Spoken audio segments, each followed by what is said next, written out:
With the pandemic still ripping through the country, let's see how elected officials are fighting on behalf of constituents. Here's how Congresswoman Cathy McMorris Rodgers of Eastern Washington responded on key pieces of legislation this month.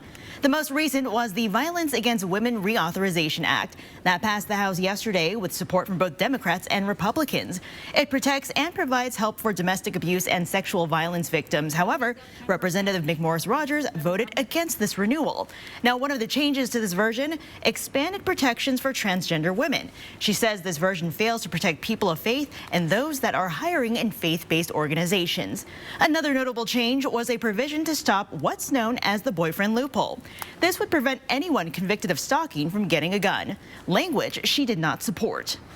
When we're talking about denying someone their Second Amendment rights, it needs to include due process. There needs to be the opportunity for that person to go to a judge and actually make their case also, and that was not included in this particular version of the bill.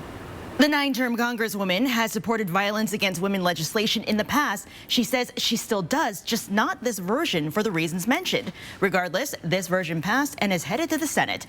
Now let's backtrack to last week. President Biden approved the nearly $2 trillion COVID relief bill known as the American Rescue Plan.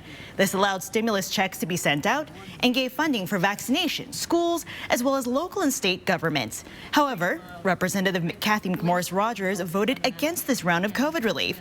She pointed to education funding, which she says a large amount wouldn't be made to schools until next year. She believes we can do better, and she also said she questioned $350 billion going to bail out states, even Washington.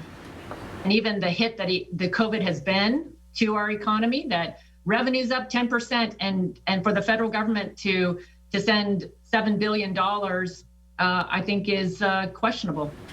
Right now, the Congresswoman says her focus has been on getting schools to reopen, even questioning the CDC director on this push in a hearing yesterday.